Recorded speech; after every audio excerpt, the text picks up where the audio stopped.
ઐશ્વર્ય વાળો છે. તો જે આ અનંત ઐશ્વર્ય છે એ અનંત ઐશ્વર્ય શું છે, એ રીતના છે.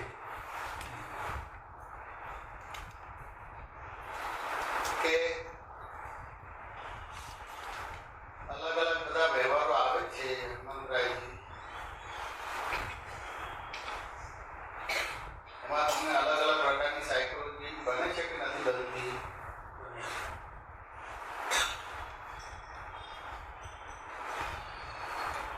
દુઃખના સંયોગ આવે ત્યારે સાયકોલોજી બને કે ના?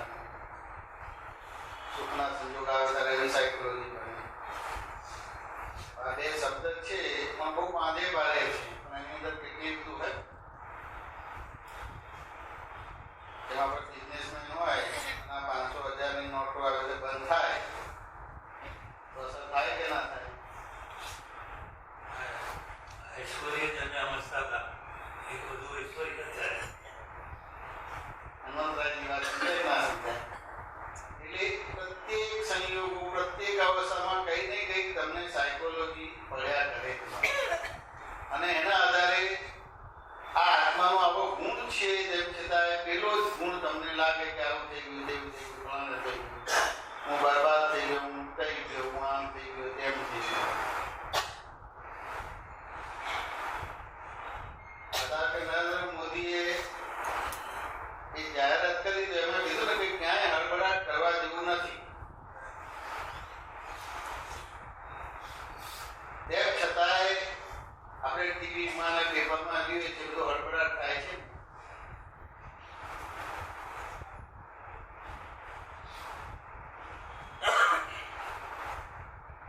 તો એને જે સમજાય છે ને દેખાય છે એ રીતે એ હડબડાટ થાય છે. એને એમ થયું કે બંધ થઈ ગયું એટલે હવે કામની જ નથી, એટલે આપઘાત કરી દે છે. એટલે ભાઈ તારા મહેનતના પૈસા છે ને, ધાર કે ના હોય 2 નંબરના તો ભરે તો ટેક્સ લાગશે ને બાકીના પૈસા તો હાથમાં આવશે કે નહીં આવે. પણ જ્યાં સુધી દાખલો ગણાય છે કરો એને પોતાને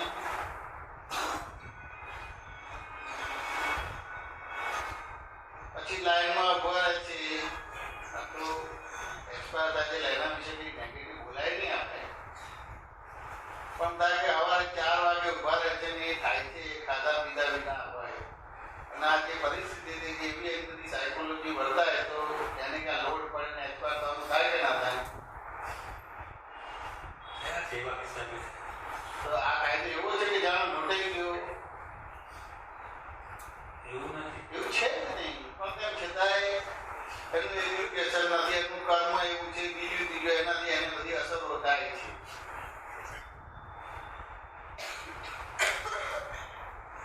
કોઈ તમારે આવી રીતે એક્સપાયર થઈ જાય છે, કોઈ આપઘાત કરે છે,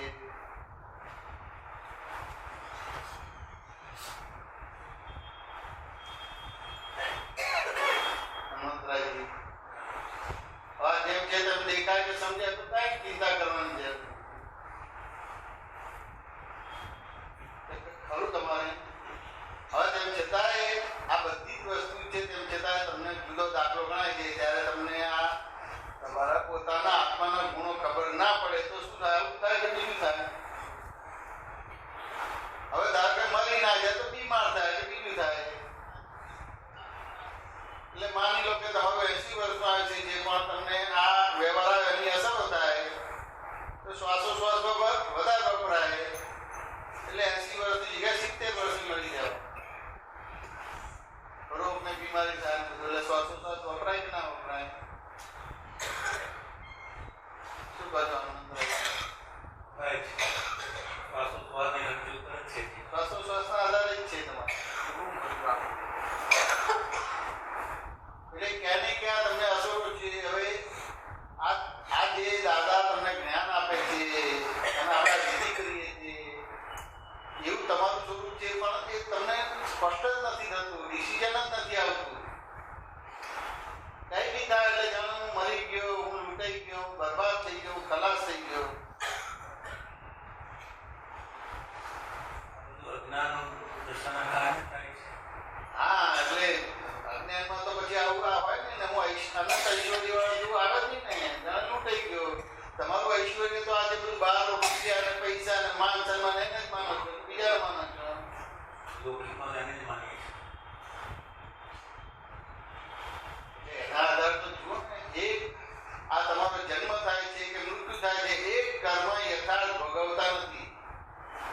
યથાર્થ ભોગવો નહીં તો કર્મની નિદ્રા કેવી રીતે થશે? હવે યથાર્થ કર્મ ભોગવો તો પછી એને અતિક્રમણ ના કહેવાય. પણ યથાર્થ ભોગવાતું નથી એટલે તમે કર્મણ કરો છો કે અતિક્રમણ કરો છો? અને તો પર્યુષણમાં તો ત્યાં જાય પ્રતિક્રમણ, એટલે મેં તો આટલા પ્રતિક્રમણ કર્યા તો પુણ્યનું બંધ પડે. પણ જન્મથી અંત સુધી એક કર્મ યથાર્થ ભોગવાતું નથી. કેમ નથી ભોગવાતું હનુમંતરાયજી? પૂરી સમજ નથી. કે સમજ નથી.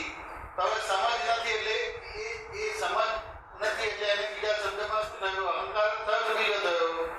એટલે તમારો બધો વ્યવહાર અહંકારથી ચાલે છે. તમે ધર્મ કરો છો તો એ અહંકારથી થાય છે. તમે દાન પુણ્ય કરો છો તો અહંકારથી થાય છે. તમે ઘર-બાર છોડીને સાધુ બનો છો તો અહંકારથી થાય છે. સંસારી બનો છો, લગ્ન કરો છો તો અહંકારથી થાય છે. કર્મ તો ભોગવતા જ નથી એટલે કર્મ બંધ જ પડે છે. બીજું કઈ થાય છે? અને એ ફળ આપવા સન્મુખ થાય છે ત્યારે તમને એનું કારણ કાર્ય મળે, એનું મારણ વારને નિવારણ થઈ જાય તમારે. તો પછી યથાર્થ કર્મ ભોગવો તો સરસ થાય કે ના થાય? પણ ભોગવાતું જ નથી. માણસને એટેક કેમ આવે છે? માણસ મરી કેમ જાય છે? એ નિરહંકારી છે માટે મરી જાય છે કે અહંકારી છે માટે મરી જાય છે? હવે અહંકારી એટલે એક સંયોગ આવે છે, એ સંયોગ એને એક રીતે દેખાતો કે સમજાતો નથી. શું કહો છો હનુમંતરાયજી? એટલે એનો અહંકાર જેવો ડેવલપ થયો જેવી રીતે સંયોગને જોવે છે, મૂલ્યાંકન કરે છે અને એટલે પછી એનું બધું એટીટ્યુડ છે.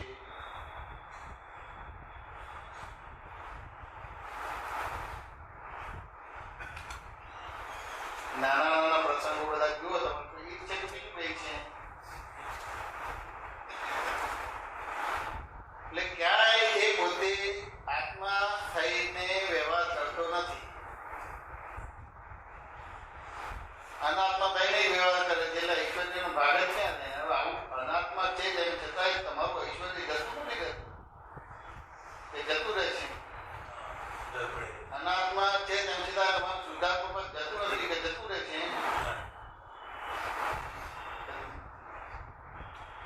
ચાલો વર્તનમાં નથી આવતો પણ જ્ઞાનીએ કીધું છે ને, જ્ઞાનીએ જેમ છે તેમ કહ્યું છે એ રીતે તો હું શુદ્ધાત્મા જેવું બોલાય કે ના બોલાય? હવે તમને આલોચના પ્રતિક્રમણ પ્રત્યાખ્યાન સામાયિક કરવાનું કીધું છે પણ તેમ છતાં આલોચના પ્રતિક્રમણ પ્રત્યાખ્યાન સામાયિક જાણે હું અત્યારે દોષ કરું છું અને પછી હું એનું આલોચના પ્રતિક્રમણ પ્રત્યાખ્યાન કરું. અત્યારે દોષ કરો છો તમે? શું કહો છો હનુમંતરાયજી? દોષ તો થયા જ કરે છે, થતા જ નથી. શું નવનીતભાઈ સાહેબ હશે? આપણે પૂછવું પડશે કેમ હશું ભાઈ? આત્મા છે તો કેને દોષ કરતા? કે તમને જ્ઞાન એવું મળ્યું કે હવે તમારે દોષ કરવો તો થાય નહીં. હવે તમે આત્મા થયા એટલે તમને દોષ દેખાય છે, દોષ કરતા નથી. હવે જ્યાં ગાડી તમને દોષ દેખાય છે ત્યાં ગાડી દોષ કરું છું, બોલો હવે શું થાય તમારે?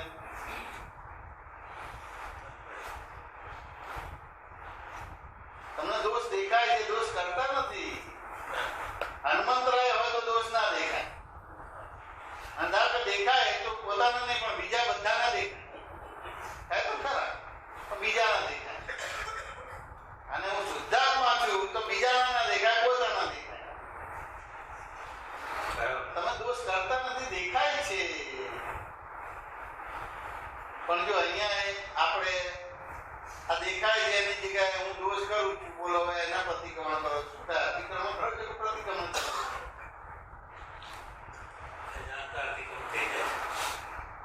એટલે સમજાતું જ નથી. જ્ઞાની કે બોલે છે પણ તેમ છતાં તમે જે કંઈ પણ સમજ્યા છો તો જ્ઞાની પાસે આવીને એને વેરીફાઈ કરીને ઓકે કરાવી જાઓ. ના પણ હારું ઓકે કરાવીએ તો પછી આટલું જાય ને, એમાં પાછું જઈને બી પાસે તો ઓકે કરાવાય જ.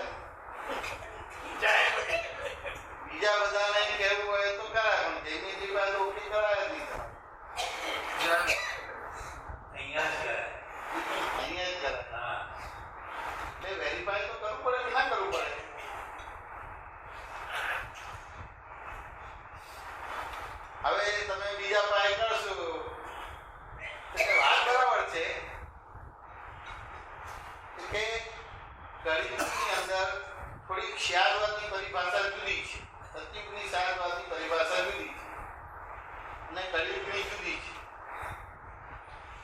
કઈ રીતે?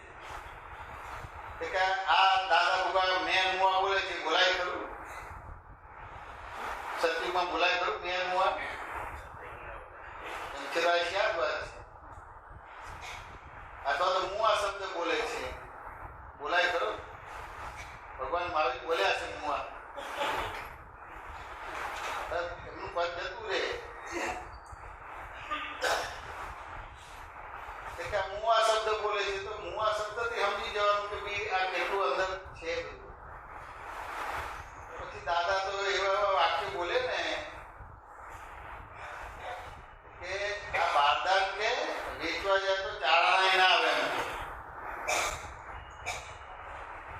અક્કલનો ઇસ્કોત રોકે, આવા બધા શબ્દો બોલાય ખરા?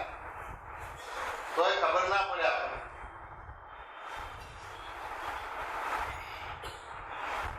પણ દાદા આવું બોલતા હતા તો કવિરાજને તો આનંદ થતો નહીં. કવિરાજે તો પદે લખી નાખ્યું. કઈ પદ લખ્યું?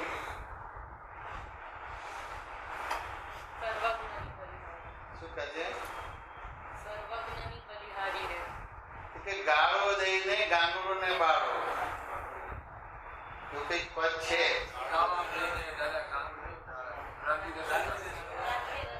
આ કવિરાજે ગાયું. ખાલી કવિરાજે ગાવાનું છે કે તમારે ગાવાનું છે? આ એક પ્રકારનું આલોચના પ્રતિમા પ્રત્યે કઈ કે આ ગંઠાળ લાકડું છે, કશું બને નહીં, એનાથી ફર્નિચર બને નહીં, અને કરવાથી ચલાવવા જાય તો કરવાથી તૂટી જાય, પણ લાકડું ના તૂટે. એટલે એસિડ નાખવાનું કે છે, બધું કઈ ને કઈક બધું એની અંદર લખેલું છે. જ્યાંથી વેરો ત્યાંથી મને ગાંઠાળી લાકડો. શું કહો છો? હવે જ્યાંથી વેરું ત્યાંથી મને ગાંઠાળી લાકડો. હવે ત્યાં એસિડ સાતો રોટલાનો ઉકેલો મળે. ગાળો દઈને દાદા ગામ. હવે વ્યવહારમાં સ્ટીલનો વેપાર કરે છે, તેને ખબર છે કે સ્ટીલને બધું એ કરવું હોય તો એમાં એસિડ ને બધું ઉપયોગ ને બધું થાય છે કે નથી થતું? બિલકુલ થાય. હોટ રોલિંગ ને કોલ્ડ રોલિંગ ને પછી એને પેલું એ કરવું હોય તો એટલે એસિડમાં નાખવાનું બધું હોય છે ને. બધું હવે ટેમ્પરેચર આવે 1250. એનો સરસ ગાઢ ગાળ, પણ આપણી જાતને એસિડમાં નથી નાખી, અને આપણી જાતને હોટ રોલિંગમાં કે કોલ્ડ રોલિંગમાં નથી નાખી. એટલે એ ટ્રીટમેન્ટ અહીંયા નથી કરતા. ઓલ્ડમાં નથી ના. બાકી આમાં એ આ થર્ડ વસ્તુમાં એક્ઝેક્ટ ખબર છે કે ભાઈ આ સલ્ફ્યુરિક નાઇટ્રિક એક્ઝેક્ટ કેટલું નાખવું, કેટલો ટેમ્પરેચર આપવું, કાર્બન કઈ રીતે નીકળે, ક્રોમિયમ ક્યારે ઉપર આવે, એલવા કઈ રીતે બને, બધી અહીંયા ખબર ના પડે કે આ રોંગ બિલીફ ને કઈ રીતે એટલે વળે. જો આ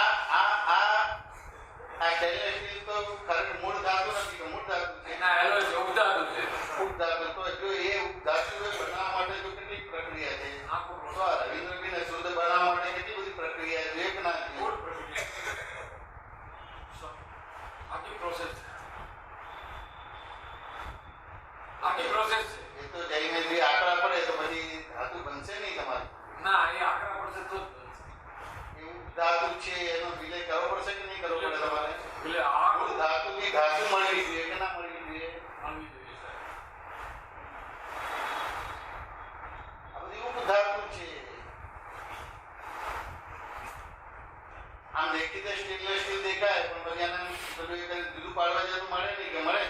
એટલે જ્યારે સર મેડમ છૂટી પાડો, આમાં સર જ હોય છે મૂળ. એટલે જ્યારે સર છૂટી પાડો ત્યારે એસએસ નું અસ્તિત્વ નથી હોતું. નથી હોતું. અને જ્યારે સર ભેગી હોય છે ત્યારે એસએસ સિવાય બીજા કોઈનું અસ્તિત્વ નથી હોતું. બીજી કોઈ નથી. એટલે અત્યારે આ પૂતગલ જ છે, એટલે આ જુદું પાડવું પડે તો હવે સત્સંગમાં જ પડાય. તો હવે આ સ્ટેનલેસ સ્ટીલ નથી, તમે કોઈ બીને પૂછશો તો નથી. એના તેમ છતાં આ 6 ધાતુ ભેગી થઈ. કઈ કઈ ધાતુ હોય? એટલે ક્રોમિયમ હોય, નિકલ હોય, મેગ્નીઝ હોય, કાર્બન હોય, આયરન હોય, આ બધા ભેગા મળે છે ત્યારે એસએસ એટલે સ્ટેનલેસ સ્ટીલ બનાવે છે. અહીંયા પણ સર છે. સર તમે ભેગા કરવાથી આજે પૂતગલ ઊભું થયું. એટલે 5 ઇન્દ્રિયોથી જેટલો અનુભવમાં આવે સાહેબ, આ બધું ઉપધાતુ જ થયું ને. ધાતુ જ છે, એ છે જ નહીં. આ તમને દાદાએ જે છે જ નહીં એને આખું આ જૂના આપી દીધું. સિદ્ધાર્થનો સ્વરૂપ. હવે એને એસિડ છે કે આપણે કરીને પરફેક્ટ કરવાનો ભાગ રહ્યો તમારે.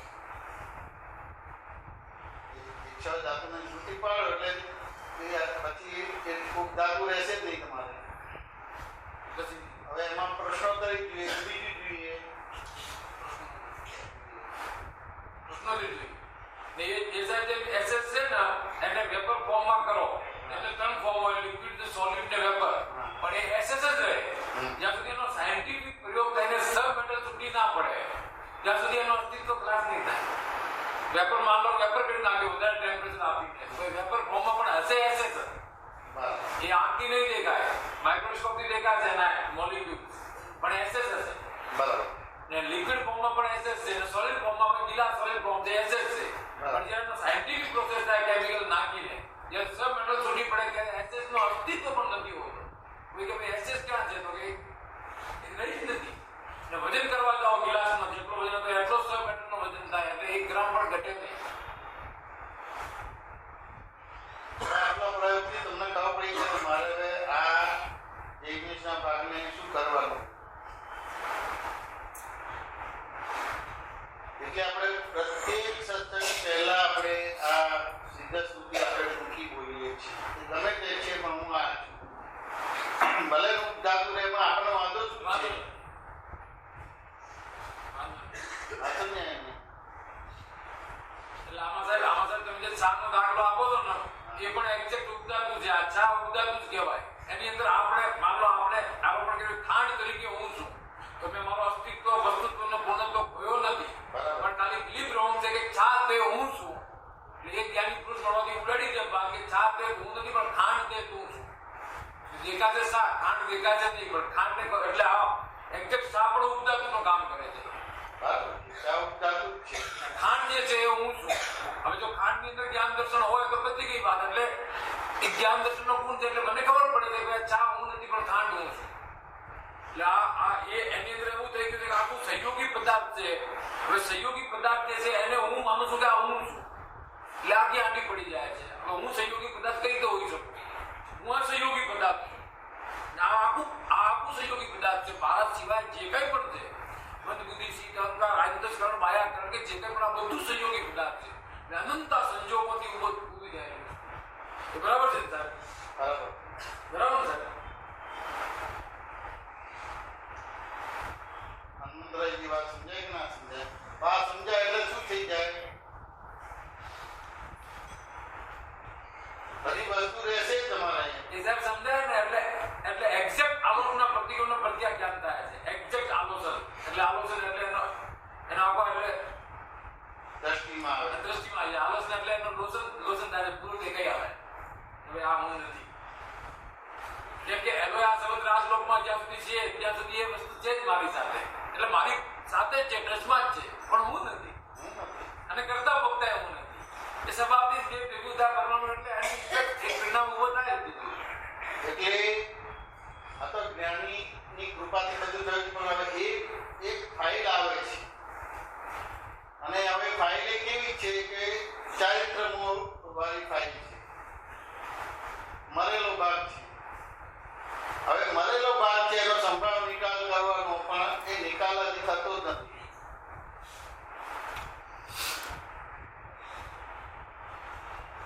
આપણે બધા સામાયિક પ્રતિક્રમણ કરે પણ હજી યથાર્થ ટ્રેક પકડાઈ જ નથી. અક્રમના બી જે સામાયિક પ્રતિક્રમણ કરે છે પણ યથાર્થ ટ્રેક પકડાઈ જ નથી.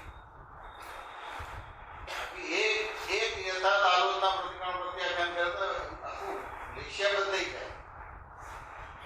શું કહે છે નવનીત સાહેબ? વિષય બદલાઈ જાય.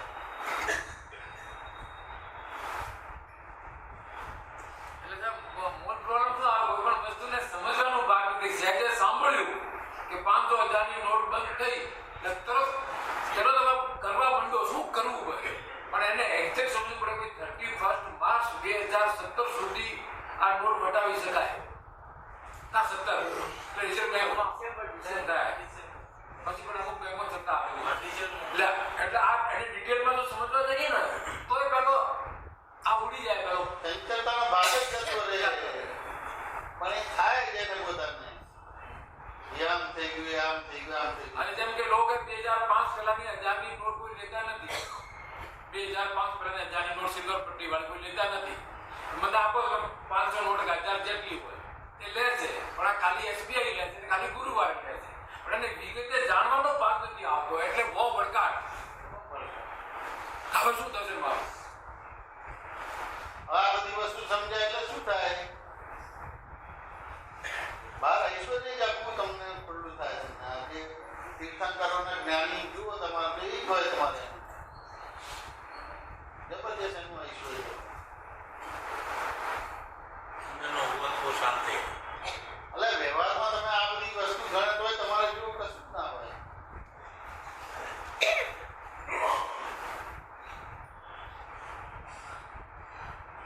એટલે આ નોટ બંધ થયા ને એના પછી 80 જણાએ સુસાઇડ કરી છે. મગજ લેવા દેવા થઈ જાય ખરેખર કશું છે નહીં.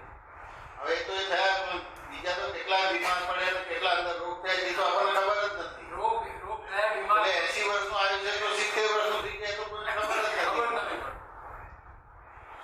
વાત સમજાય કે ના સમજાય? હા એના પછી પેલો ભૂકંપ આવ્યો કારણ કે આ બધી વસ્તુ થાય એટલે આઠ ધ્યાન નવ ધ્યાન થાય. એમાં ભયંકર થાય. એટલે એ આઠ ધ્યાન નવ ધ્યાનમાં એના શ્વાસોશ્વાસ કેટલા ઓછા વપરાય કે વધારે વપરાય એટલે આખી ગરગડી ઉકળી જાય શબ્દ એટલે. એટલે આયુષ્ય ઘટી જાય તમારે. હા એટલે આમાં આ બધા વાત કરી ને એ એક્ઝેક્ટ એનો શાસ્ત્રમાં વર્ણન કરેલું છે કે આ એકદમ અલગ. એક તો ગરગડી આમ ઉકળે ધીરે ધીરે અને એક આખી પૂળી નાખી દે એટલો ફેર પડે છે. અપર્વતની અને અનપર્વતની નામ છે એના બે. બરાબર. આવી રીતે મળી જાય છે આખું આયુષ્ય કર્મનો જે પ્રકૃતિ હોય ને એ મળી જાય. એટલે અહીંયા તમારે આ દ્રષ્ટિ વપરાય તમારે તો આ કશું ના થાય. કશું ના કશું ના પણ લાવે ક્યાંથી? લાવે કે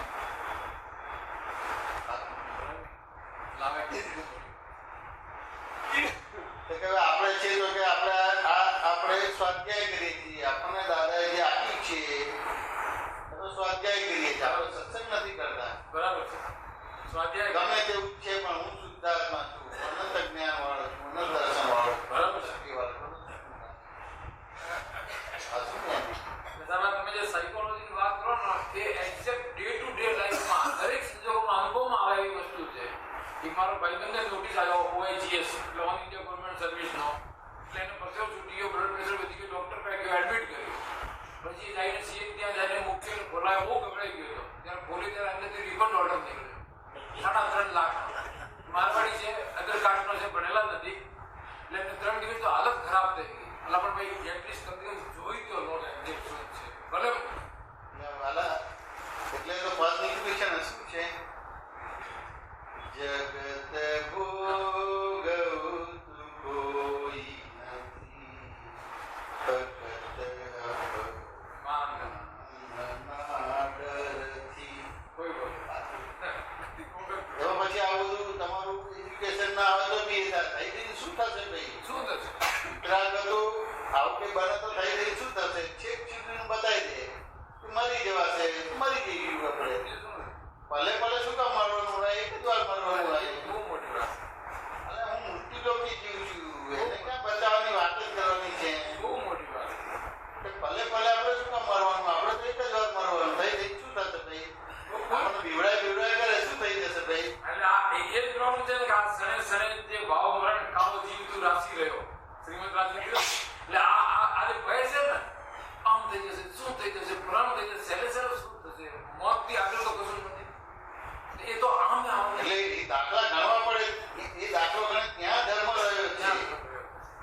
ત્યાં ધર્મ રહ્યો. આ બધા તો કુળ ધર્મો છે. બધા તમને જે કર્મ કર્યું એ પ્રકારનું છે. બરાબર. પુણ્ય પાપ બંધ પડે. બરાબર છે.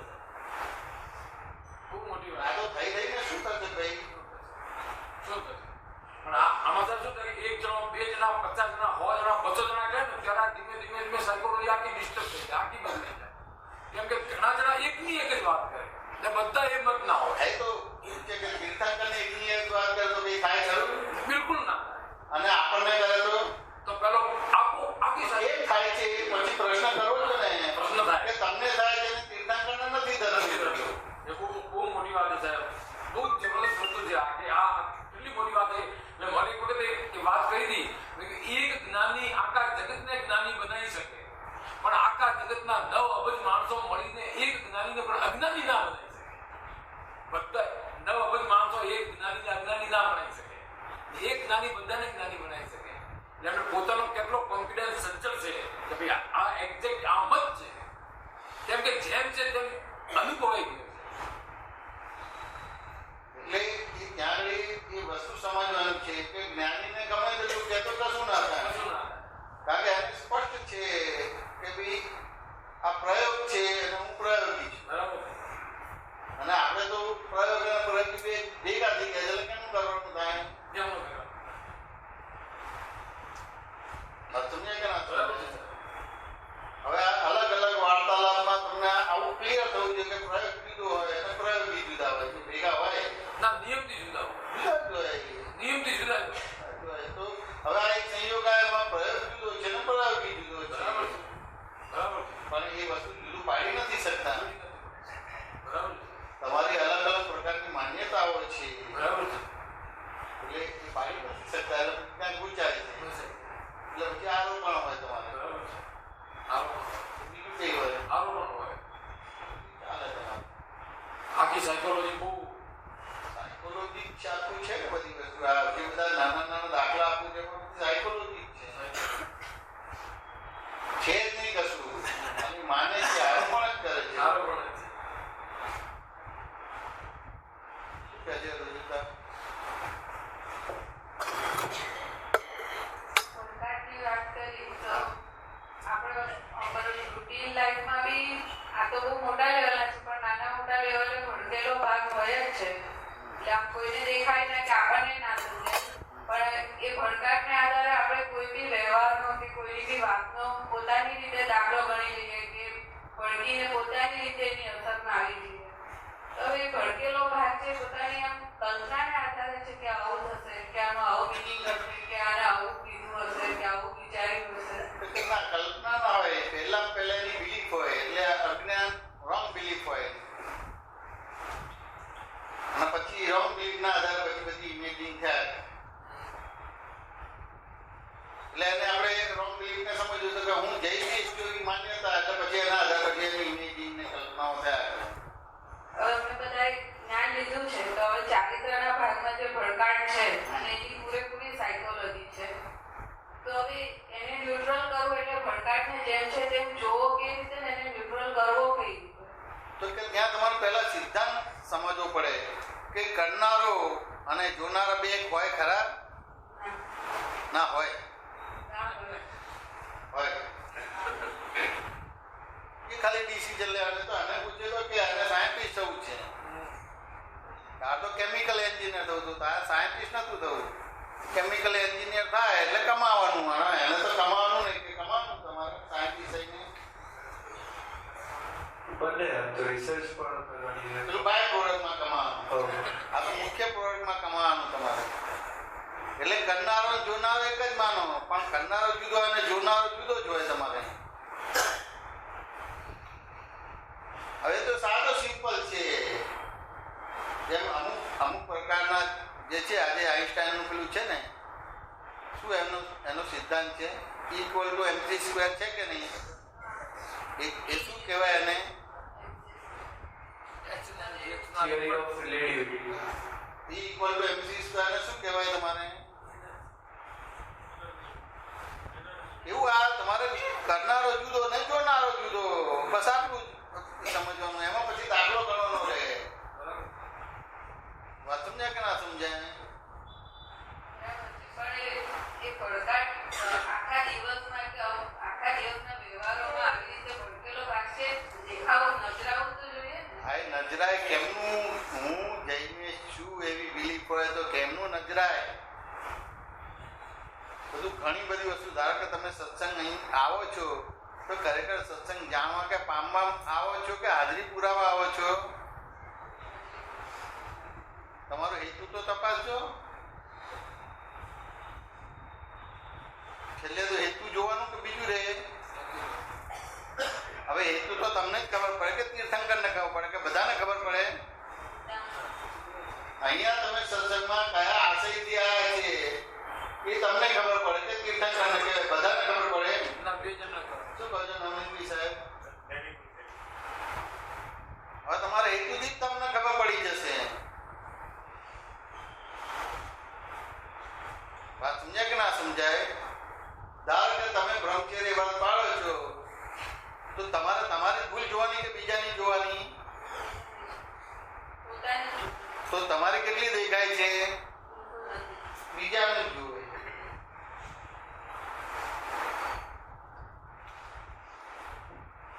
પછી જે અબ્રહ્મચારી છે, પણ જે બ્રહ્મચારી છે એના માટે એને પ્રોબ્લેમ હોય. બ્રહ્મચારી ને અબ્રહ્મચારી બે મિત્રાચારી હોય કે ના હોય? ના હોય, શું નહીં હોય. ના હોય. એટલે જે સંસારી છે એ બ્રહ્મચારીનો વ્યવહાર જોવે છે કે આ જૈનજી જોડે પેલા બેન છે કઈક લોચો છે, ચાલ્યા જ કરે. આ જ્ઞાન જ વપરાય છે, પેલું જ્ઞાન વપરાતું જ નથી તમારે. એટલે આ જે ઊંધું જ્ઞાન વપરાય છે કે જેસુ કે આશીર્વાદ છે એના લીધે પેલો ભડકેલો ભાગ નથી દેખાતો. આ તો કે એના લીધે નહીં, હું તો હું જૈમિશ છું એવું પાકું છે, એના આધાર પછી પેલી દ્રષ્ટિ ઊભી થાય.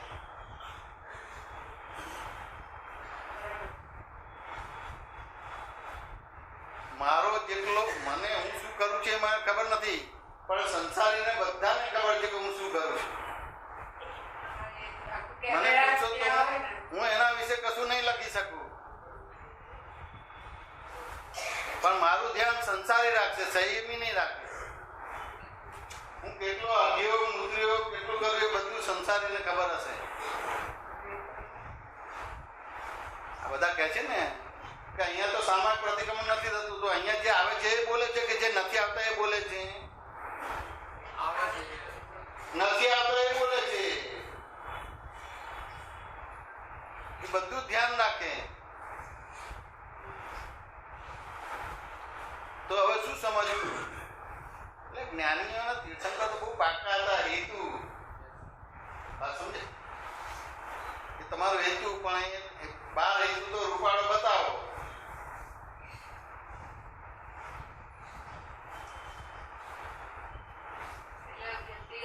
પોતે પોતાનો હેતુ કે આશય જોઈ લેવાનો, એ કરેક્ટ થાય તો પછી આપણું એટલે પછી હવે એ તો દેખાય નહીં તમારો હેતુ, એ તો અરૂપી છે. એટલે તમારું જે ચારિત્રમો છે, તમારો વ્યવહાર છે, એના ઉપરથી હેતુ પકડવો પડે તમારે. જે તમારો વ્યવહાર છે એનાથી હેતુ પકડાય, પણ એ રીતે તો આર્ગ્યુમેન્ટ કરશો, જસ્ટિફાય કરશો.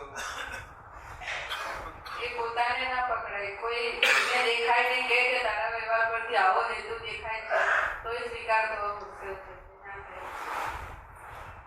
તમને રોજે રોજના બધા જ વ્યવહારોમાં ઘરમાં રહેતા હોય તો પેલા કામવાળા હોય તો કામવાળાના વ્યવહારથી તમને દેખાય કે ના દેખાય? દેખાય. એમાંથી તમને કેવળ જ્ઞાન મળી જાય કે અહીંયા આવે તો જ મળી જાય. દરેક સંજોગ નથી, દરેક સંજોગ નથી. પણ એ માની જ ના ને કે આ કામવાળાના વ્યવહારથી મને કેવળ જ્ઞાન થાય એવું તો માને જ નહીં ને કોઈ. માન્યમાં જ ના. પણ એ વિધાન એના રૂટ સુધી કારણ કાર્યો સુધી એ કામ ના ના, એ વ્યવહાર જ જે કરે છે એનાથી જ ખબર પડે તમારે કે બીજું હોય. એનાથી ખબર પડે, પણ એવી વિધાન હોય તો ખબર પડે ને. કામવાળાના તમારે એક દિવસનો પગાર કાપી નાખો એટલે પછી એ શું, એ તમારી જોડે વિતરાગ રહે? ચાલુ કરે તો પછી શું બોલે? આડાવડા દાખલા કે એપ્લિકેશન આવે બધા. વાત સમજાય ને? તમારે ત્યાંથી પેલા બેન કેમ જતા રહ્યા? આ તમે આવું કરો છો માટે. આ પગાર કાપે બીજા દિવસ ના, પણ બીજા દિવસે આવે કે ના આવે? આવું આ બધી વસ્તુ. પછી એને પગાર વધારવાનો કે તમને કહે કે પગાર વધારો એવું કે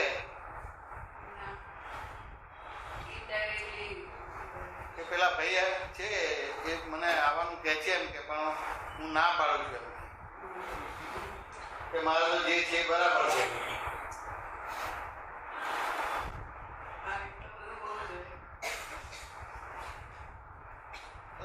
અમારે તો આ બધું હોય જ નહીં. તમને બધું ખબર ના પડે? શું કહે છે દીપા? તો પછી એ કહે એટલે પછી તમે એની સામે તમારું જ્ઞાન વાપરો કે ના વાપરો? એટલે પગાર વધારી આપો કે પછી કાઢી મૂકો? ના, પણ પછી તમે હિસ્ટ્રી તો ખોળો કે ના ખોળો?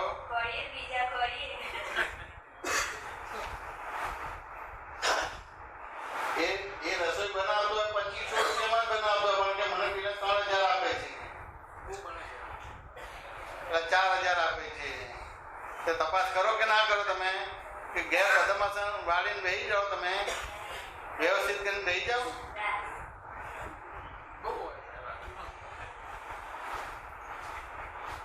શું આવે પછી હવે તમારે ક્યાં રસોઈ બનાવનાર ખરા તમારે?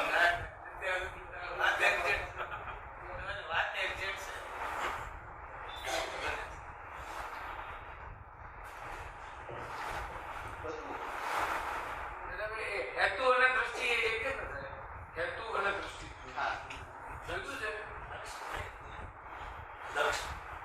હા. આ દરેકના પોતાના આશય ઇન્ટેન્શન ઇન્ટેન્શન છે તમારે. ઇન્ટેન્શન તમારો અહીંયા કોઈ બી તમે વ્યવહાર કરો છો, કોઈ કરો બધા ઇન્ટેન્શન કે સામાન્ય બધા અહીંયા સત્સંગમાં આવતા તો બધાના સત્સંગના ઇન્ટેન્શન હશે. શું કહો છો? અને જાત જાતનું તો કહેવાય છોકરી મોટી થઈ, છોકરો મોટો થયો, નાતમાં તો આપણે હોય કંઈ નામ રહ્યું નથી એટલે સત્સંગમાં જઈશું. છોકરી છોકરો સરસ છે. જાત જાતનું હોય ઘણું બધું. શું આવે છે? આવું જોવાય. એટલે એ હેતુ પછી આ સાલો નથી લાયા નથી. આ બે જણ નવા દેખાય છે ક્યાંથી આવ્યા? તમારે શેનો બિઝનેસ છે એ પોઈન્ટ આવે ને એટલે ખબર પડે કોઈ હેતુ શું છે, શેનો પેલો બિઝનેસ હું કરવું જે બિઝનેસ હોય બહુ ભાઈ તો હોય. એટલે એ હેતુ હેતુમાં જાય ને એટલે એક્ઝેક્ટ હેતુ શું એટલે એક પેલું પૂછે નથી, પૂછે નથી હોતું કે સત્સંગમાં આવે તો આપણે તો અડોશ પડોશમાં તો સંબંધ બધા સારા રાખે છે. ના પછી સમાજમાં બધા સંબંધ સારા હશે. ના એ તો પૂછો જરા. હવે અહીંયા કોઈ તમારા સંબંધ ઓળખે નહીં અને 1 લાખ 2 લાખ રૂપિયા સત્સંગ રાખો ને દાન આપો. કેવા ધર્મી છે એકની બી તો કેવા સરસ છે. સત્સંગ રાખે છે કે ભક્તિ રાખે છે. અહીંયા આપણે છોકરા છોકરીને આપણે થાય એટલે એ હેતુ આવ્યો હોય તો બહુ પહેલા નક્કી હોય, અત્યારે ના હોય. અત્યારે તો ખાલી દેખાય ભાગનો ભાગ. બરાબર હતું ને કે બરાબર તો કેટલા આવતા લઈને જાય એટલે એ પણ ચારિત્રમાં ભણાઈ ગયું બહુ જ હોય. એટલે સત્સંગમાં આવે તો આખો કેવળ ન થઈ જાય. તમને ક્યાં સમજાય? એટલે હવે આ આપણને જ્ઞાન મળી ગયું, દ્રષ્ટિ મળી ગઈ, એના પછી એ હેતુ જે છે એટલે કઈ તમે રીતે આવી રીતે ભાગાકાર કેમ કરો છો? તમે અત્યારે આવું ખુલ્લું પડે છે તો તમે ખુલ્લા થાવ કે અંદર બધા ગોટાળા કેવા છે. આ તો આવા જ હોય છે જેમ તમને કે ના સમજાય, વિષય બદલાઈ જશે. તમે કીધું આવું જ હોય બધું એ એક્ઝેક્ટ છે. બધા વિષય બદલાઈ જાય તો ઇનડાયરેક્ટલી ડાયરેક્ટલી અંતર્મુખ થવાનું ને તમારી બધી દોષો ને ભૂલો ને બધું આ ઇન્ટેન્શન તમારા બધા જોઈને ચોખ્ખા કરો. એટલે ચોખ્ખા એટલે હું એ જ પૂછું છું કે ચોખ્ખા કરવા એટલે જેમ હેતુ બદલવાનું એટલે એક્ઝેક્ટ કશું બદલવાનું નહીં, ખાલી જોવાનું જાણવાનું. ખાલી જોવાનું. કશું બદલવાનું નહીં, અંદર આવો આવો છે આ જેમ અચ્છા બસ. હેતુ કશું કોઈ કશું ચોખ્ખું નહીં એટલે કરવાનું. હેતુ ફેરવવાનું જ નથી. કેટલો હરામી છે એટલું જાણવાનું. એ તો 100% છે. બસ. બીજું કશું એને હરામીને સુધારવાનું નહીં, તમારે ખાલી જોવાનું જાણવાનું. એવું છે એવું નથી. એટલે કોઈ પૂછે તો તરત જ બોલવાનું. હા, આખી દુનિયામાં એક જ એવો લબાડમાં લબાડ બોલે તો ના મળે. એટલે અને પેલું તો વિચારીને બોલવું પડે, ખાલી હું લબાડ છું કે નહીં. આ તો તરત જ બોલવાનું થાય. એટલે આટલું તમે જાણતા હો છો. એટલે પેલો કવિતાને કહે છે કે નાલાયકમાં નાલાયક હું છું એવું જ્યારે ભાન થશે તે જ ઘડીથી લાયક બનશો. એટલે આ જ રીતે એને કે ભાઈ આ એ તો એક્ઝેક્ટ છે સર. સુધારવાનું નથી. એ તો બરાબર. સુધારવાની વાતો બધી છેતરવાની એકબીજાને. કઈ સુધરે નહીં. એટલે અક્રમ એટલે ખાલી નહીં, નહીં. બરાબર છે. તમારે જેમ છે તેમ તમારે તમારી જાતને ઓળખી લેવાનું. બરાબર છે. કેટલામાં છે સાચું ને? ના બરાબર છે. સુધારવાની વાત જ નથી. બરાબર છે. ખાલી એ મતલબ એ જોઈ લેવાનું કે ભાઈ આ આવું છે. એટલે આ અક્રમ વિજ્ઞાન આખું જુદું છે. એટલે હજી તાકે મારે નાઇજીરિયા જવા વગરનો પદ્માભાઈને પૂછ્યું કે બેવા તમે જાઓ છો તો હવે અમારે શું કરવાનું? હા હા હવે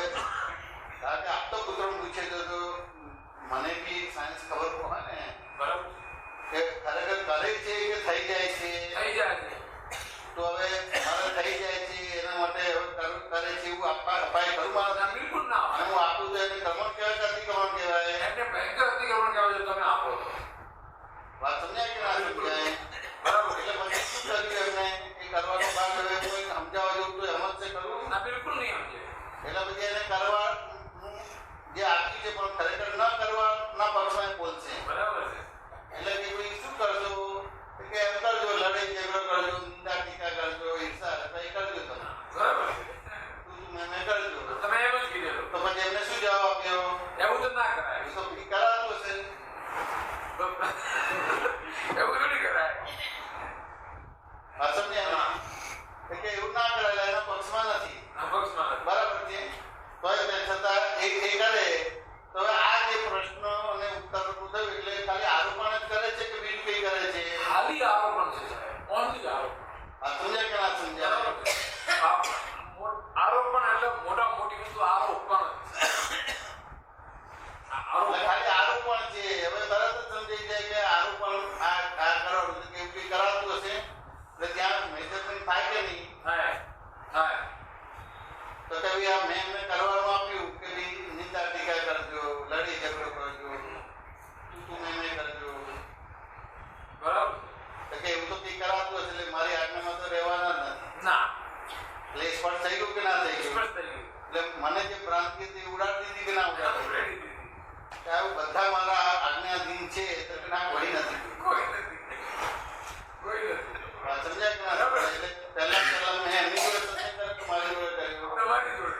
જોડે કર્યો. બરાબર.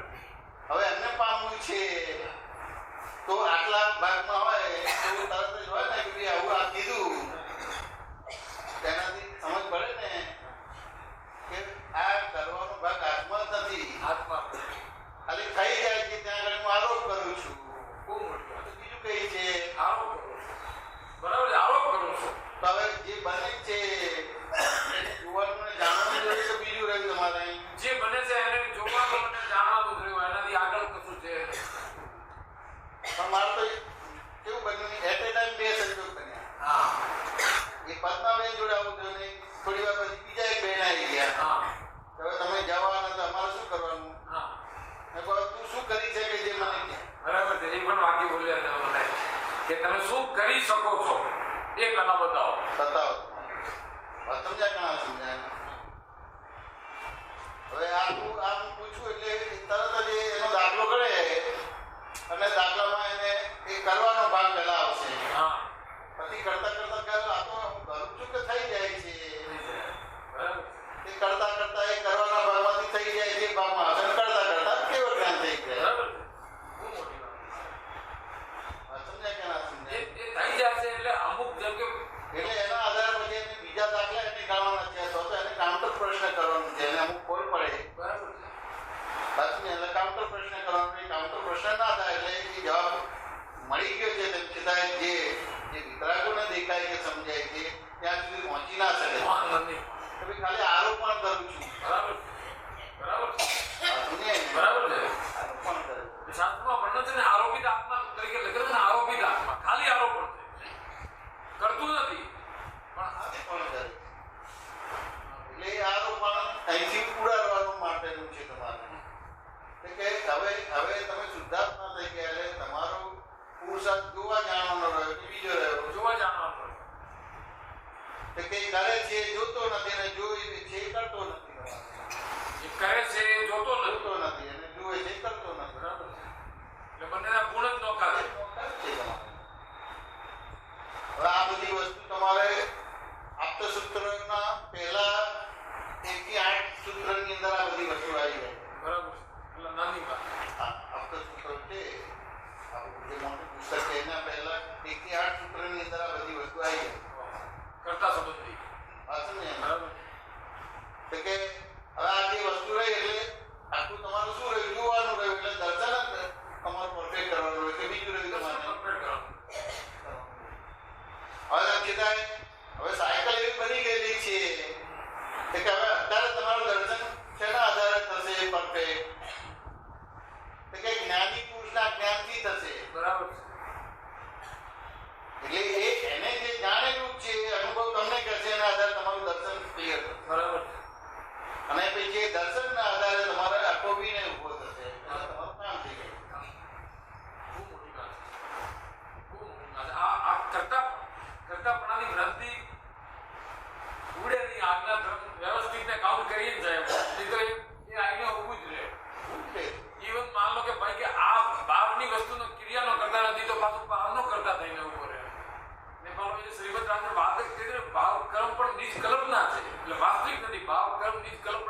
પોતે ચેતન રૂપ જીવ વિજયની સ્ફૂર્ણા ગ્રહણ કરે જડ ભૂખ.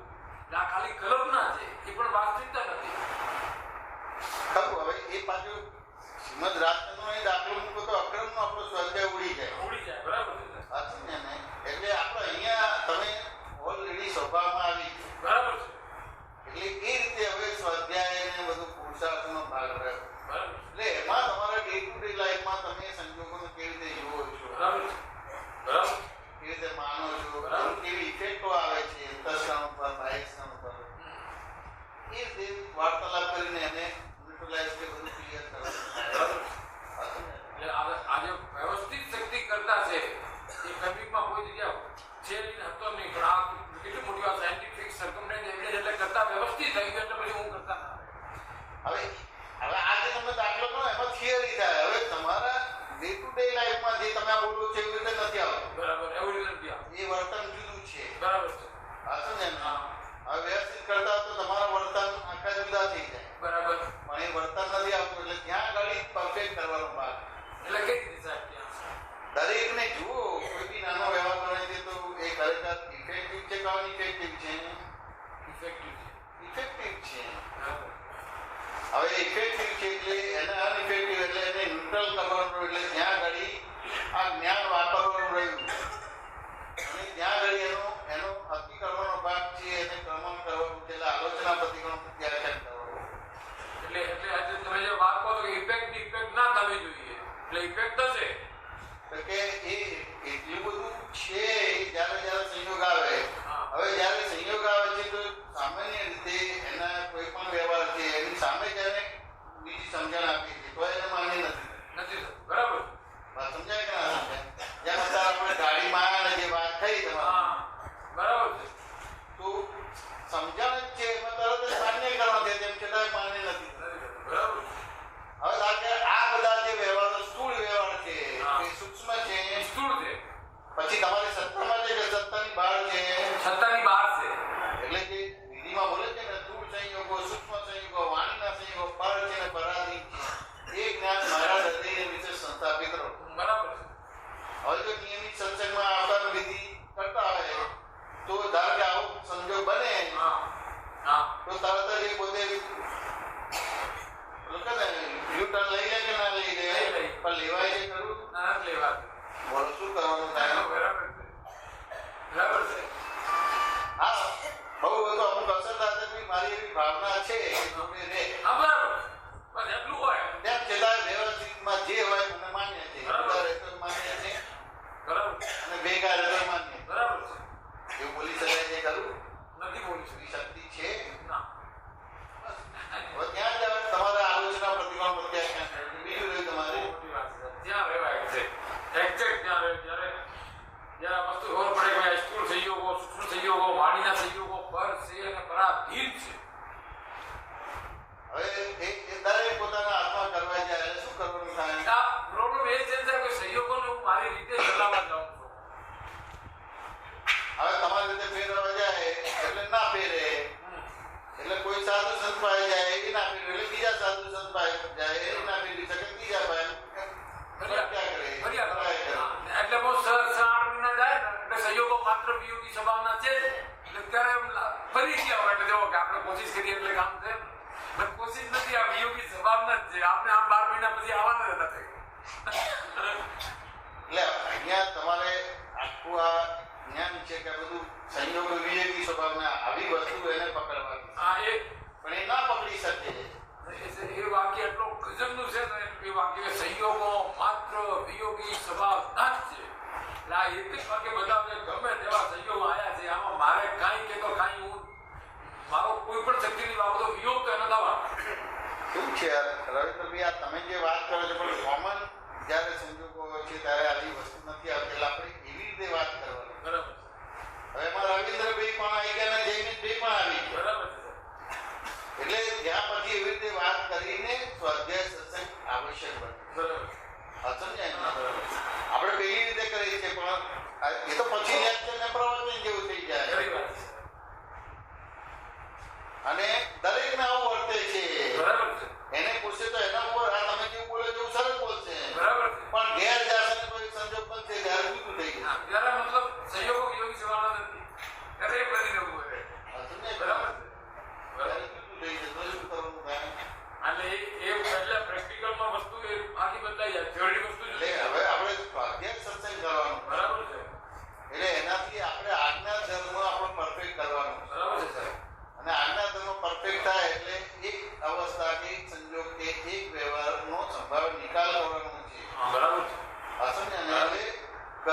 એને યથાર્થ સમજીને ભોગવવાનું છે. બરાબર છે. વાત સમજ્યા ને? એ યથાર્થ સમજો ત્યારે ભોગવાય ત્યારે પછી ફાઇલનો સંભાવ નિકાલ કહેવાય. બહુ મોટી વાત છે. જ્યાં સુધી એ કર્મ જ્યાં સુધી પૂરો ના ભોગવાય ત્યાં સુધી પેન નીકળે. હવે પણ એ ભોગવાય કેમ સમજાતું જ નથી સમજાતું નથી. એટલે પછી આ પ્રોબ્લેમ એનો હોય. બરાબર બરાબર છે સાહેબ. કહેજે રુજુતા.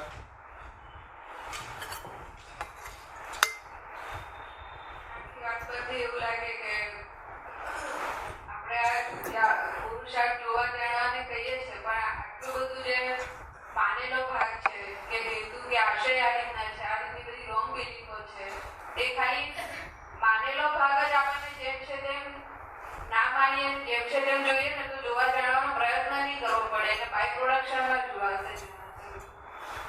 એવું એટલે છે ખાલી માનીએ નહીં. જોવા જાણવાપણું તારો સ્વભાવ છે. એટલે આત્માનો સ્વભાવ છે. સ્વભાવ છે. દર્શન ક્રિયા જ્ઞાન ક્રિયા આત્માનો સ્વભાવ છે. પણ ગુણ છે. વાત સમજાય ને? હવે આ બે ભેગા થયા છે, જીવન અને આત્મા. એટલે ત્યાં આગળ તમારે સમ્યક કરવાનો ભાગ રહ્યો કે બીજો રહ્યો તમારે? સમ્યક. એટલે એને નોખું પાડવાનું. પણ નોખું કેવી રીતે પાડવાનું? તો કે આ રિલેટિવ છે. જે આવે છે જાય છે, જાય છે આવે છે, રિલેટિવ છે. જે પરિવર્તનશીલ છે એ રિલેટિવ છે. અને જે આવતું નથી જતું નથી, જે કાયમનું છે એ રિયલ છે. એ તેને નોખું પાડવાનું રહ્યું. તો એવું એવી રીતે નોખું પડાય છે? ના. કશું નહીં. એટલે સાહેબ મેં એક દાખલો ગણીને હું તમને બતાવું સાહેબ. જે એક ફેક્ટરી મેં ઊભી કરી હતી એટલે એ પણ મેં જ્ઞાનથી ઊભી કરી. જે વખતે ઊભી કરતી વખતે મારી પાસે જ્ઞાન હતું ઊભી કરવાનું. હું એનાથી નોખો જ હતો. હવે પછી એક કાર કરીને એને વાઇન્ડ અપ કરવાનો ટાઈમ આવ્યો. ત્યારે એને વાઇન્ડ અપ કરવા માટે પણ એક જ્ઞાન જ વાપર્યું છે. પણ ત્યારે પણ હું એ બહાર હતો. એટલે એ જ રીતે સાહેબ આમાં છે કે પ્રકૃતિ એક જ્ઞાનથી ઊભી થાય છે, એક જ્ઞાનથી ને એક એના પ્રતિપક્ષી જ્ઞાનથી એ જ પ્રકૃતિમાંથી સમાઈ જાય છે. પણ બધી જગ્યાએ જે જ્ઞાન વપરાય છે જે મિથ્યા અને સમ્યક જ્ઞાન. હવે સમ્યક જ્ઞાન વપરાય છે તો એ જે ઊભી થયેલો ભાગ છે એ ધીરે ધીરે ડિઝોલ્વ થતો થતો આખો પૂરો વિલય થઈ જશે. એ એના જે મૂળ તો કે આ દાખલો આવી રીતે ગણે. પણ આજે તમે જ્ઞાન છે એના આધારે ફેક્ટરી ઊભી કરી હા અને જ્ઞાન છે એના આધારે ફેક્ટરી બંધ કરી, તો એને જ્ઞાન નથી કહેવાતું.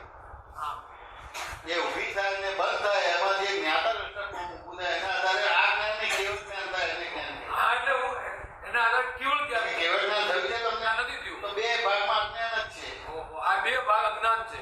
એટલે પ્રકૃતિ ઊભી કરવાનું તો પ્રકૃતિ ડિઝોલ્વ કરવાનું એ બે ભાગમાં બુદ્ધિ જ છે. ઓહો એવું છે સર. હા, શું કહો છો નવનીતભાઈ સાહેબ? એટલે આજે એટલે આ તો બધું બુદ્ધિના ભાગને જ્ઞાન કહે છે. તમે એક વાર ફેક્ટરી બંધ કરી ચાલુ કરીને બંધ કરો એટલે એમાંથી કેવળ થવું જોઈએ. તો કેવળ થયું છે કે નથી થયું, માટે બે અજ્ઞાન છે. બહુ મોટી વાત કરી સાહેબ. પરિણામ પરથી જવાબ પરથી રકમ ખબર પડે. એટલે આવી રીતે જ કરે છે. એટલે આ તો મનમાં પાડે છે, મનમાં રાંડે છે. તમારે વાત સમજાય કે ના સમજાય? મનમાં રાખે.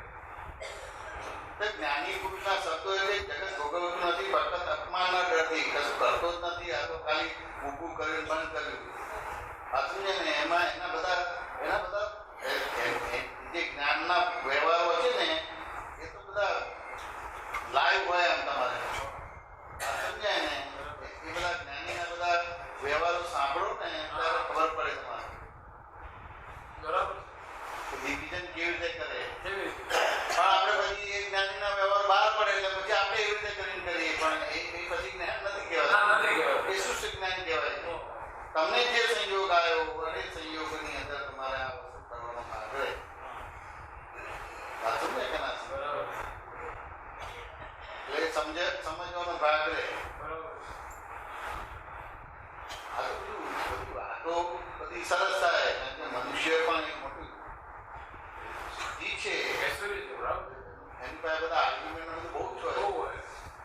હોય. હશે ને? પણ ત્યાં કોઈ ટકાનું જ્ઞાન જ ના હોય. એ તો આ બે હોય એટલે તરત જ એનું પોતાનું એક સાર નીકળી જાય. આ સાવ નહીં લઈ જાય. એટલે પછી એનો કરનારો કે ન કરનારો કે સર્જન કરનારો કે વિસર્જન કરનારો નથી, જ્ઞાતા દ્રષ્ટા થઈ ગયો. સર્જન વિસર્જન બેમાંથી નીકળી જાય. એટલે એક જ્ઞાન થાય ને તો પછી એને જ્ઞાન કહેવાય. બહુ મોટી વાત છે. જ્ઞાન જ બધું. આ તો તમે અલ્ટિમેટ વાત કીધી છે. એટલે જ્ઞાની પુરુષે કે આ જગતના જીવો કેવા છે કે ભાન કરી અને ગર્ભા છે. હા, ગર્ભપાત ને ભાન એ જ કર્યું કે બીજું એ કર્યું? જ કર્યું. ગળ્યું ને ભાંગ્યું, બધું ભાંગ્યું ને ગળ્યું.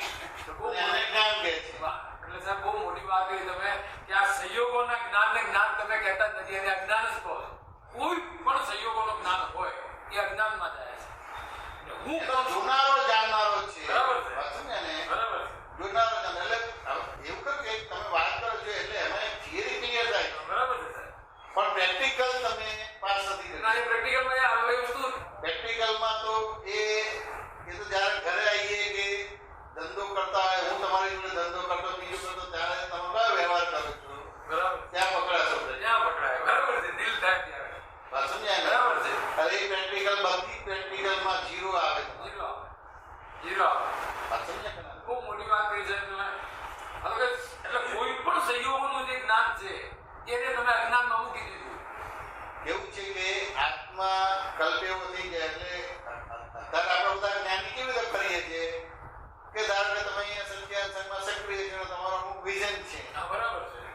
એટલે તમને કેસેટ આપે છે કે ભાઈ આ દાદાની કેસેટ તો તમારે બધી સાંભળવાની છે અને લખવાની છે. બરાબર છે. એટલે સાંભળો લખો, 6-12 મહિના પછી તમને એક સાંભળો લખો કે પછી જે 6 મહિના પહેલા કે 12 મહિના પહેલા જે રીતે વર્તા હતા એવી રીતે વર્તો કે નથી જુદી રીતે વર્તો. કમ્પ્લીટ જુદા સાહેબ. 1-2 મહિનામાં જાણે પેલી કેસેટ બધું સાંભળીને કર્યું ને જાણે જ્ઞાની થઈ ગયા. કમ્પ્લીટ જ્ઞાન થઈ ગયા. બધી કડકડાટ બોલી થઈ ગઈ. વાત સમજાય ને? બરાબર છે. એટલે તો જ્ઞાનની વાણી તમે એ કરીને થાજો. ભયો આખો કીધું છે. બરાબર છે. જો એટલે અત્યારે મેક્સિમમ આવું થઈ ગયું છે. બરાબર છે સાહેબ. આ થઈ જાય. એટલે જ્ઞાની એ રીતે ઢંકાઈ ગયા છે. ઓહો.